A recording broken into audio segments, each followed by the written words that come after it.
Hey guys, welcome back to another episode of Real Huntsman. Today we are going to be doing fly tying episode. I'm bringing it back to the series and to this channel, and I think it was a good idea to go ahead and bring it back. There were a couple of y'all who really liked this series, and I really like doing this. I have a blast. I'm in no way a professional at this.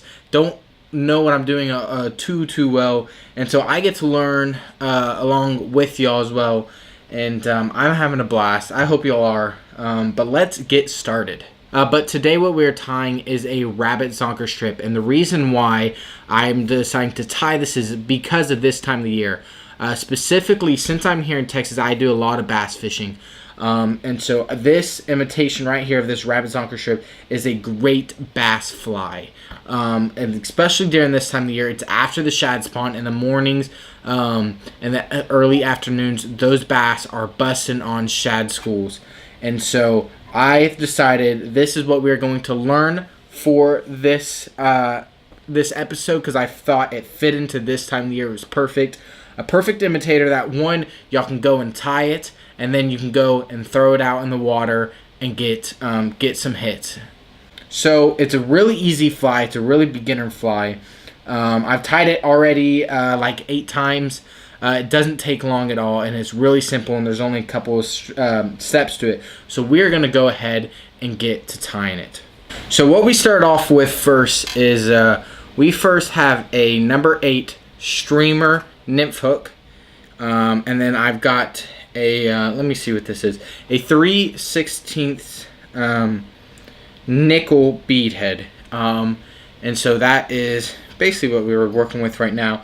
And then for the thread, we are working with just 140 denier thread, so, and the black color as well. And make your first couple of loops where you go forward. I like to go forward about 2 or 3 times, and then I like to go back. Oop, I don't know if I did this tight enough.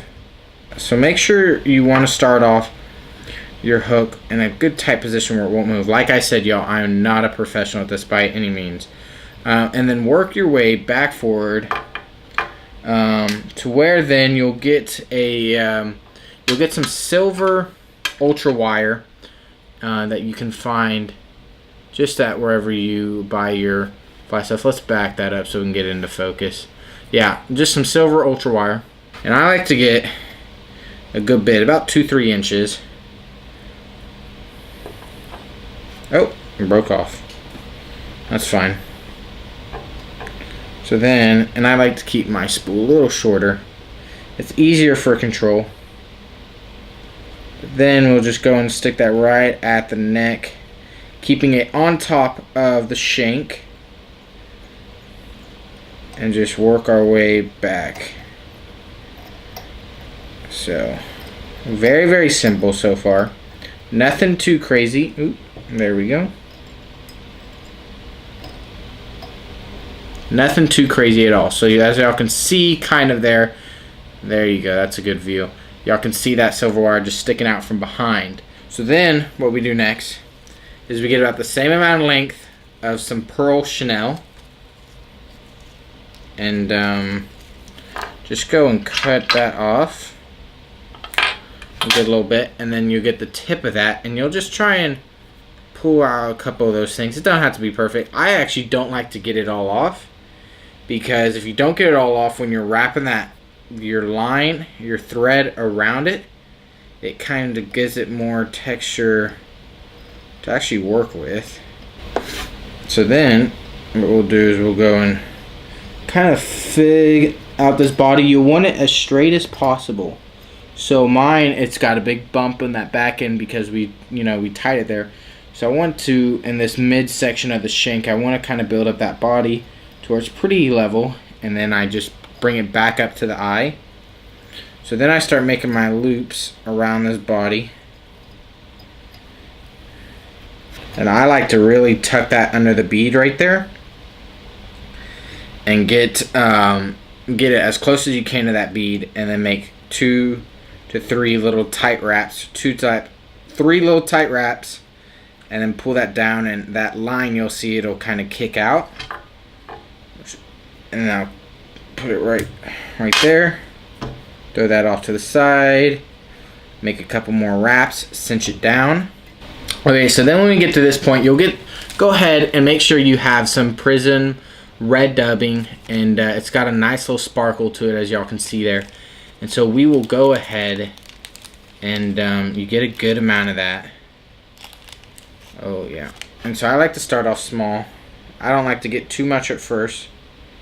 And really kind of, this stuff is a little bit harder to dub, and you'll want to wet the tips of your finger, just like this. And I like to grab the line, just so it doesn't spin, and then really tightly and compactly just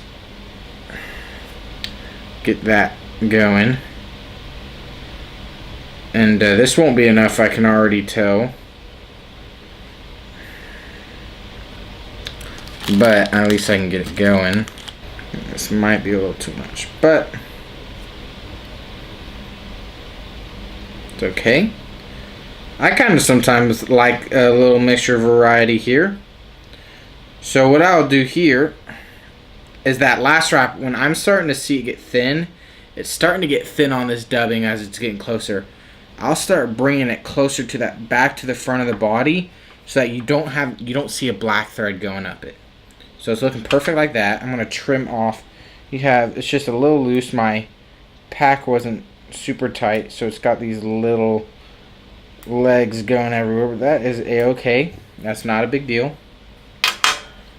And then I have already pre-cut one of my rabbit Zonker strips here. And you want it about 2 times the length of the shank, or actually of the whole hook. And so that is what I have done. And I'll get that spool a little closer back, come up to the top here, really pinch it down.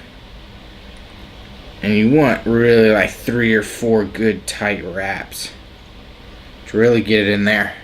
So then, once you've got that in there, and it's in there pretty well, as you can see, that's kind of floating up, which is why we have this silver wire. So you'll start on the far side, and you'll come under the hook to where you're always working against your body. And you'll go and you'll kind of separate. And what I like to do, I actually like to get my little, I don't even know what this is called, just whatever tool this is that I use for the glue. I like to actually come here, and where I'm going to first start, I like to poke it through that feather. That gives me a good split of those feathers. And you'll come and you'll pull down, and you'll actually start your first one with 2 wraps around. Just for extra, to be extra secure. And it's only on that one you do the 2 wraps. So then, and you'll want about 3 wraps for this body. Roughly, just it's kind of whatever you want to do. I personally like to do about 3 or 4 wraps, but it also depends on how much line I get and just how I kind of work it. So this one, I'll have 3 wraps on my body.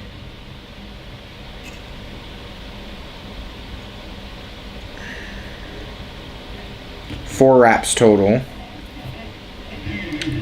So then I'll try and get that right in front of the head, where it's crossing, that silver wire is crossing the red dubbing right up on the front there. I'll then push back all the hair from the rabbit zonker, kind of just pull it forward once, wrap it around the head just once, and then pull my thread around it twice. I already did it once. There's my twice. I will cut off the silver wire, and then do probably about 2 or 3 more tight wraps and kind of pull down. That's what I'm doing, that little jerking, just light pull. You don't want to break anything off.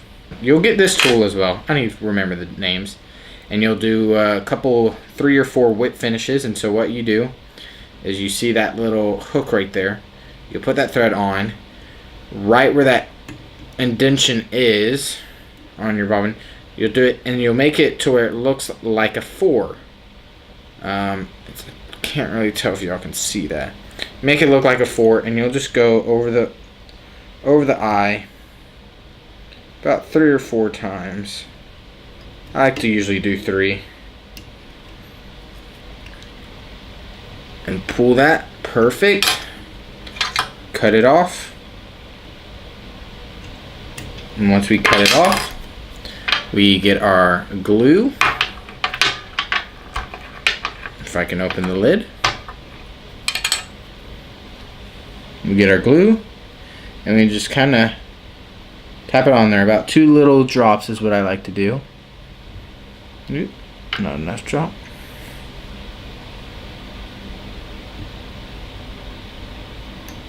Especially right where I cut that thread. So I usually like to cut it right where I'm at. So that looks pretty good. And then we'll pull those hairs back and make it look nice and pretty. And there's a bunch of hairs on this bottom part, and we'll just kind of trim it up.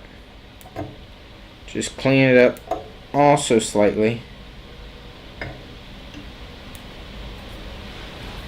to make it look presentable.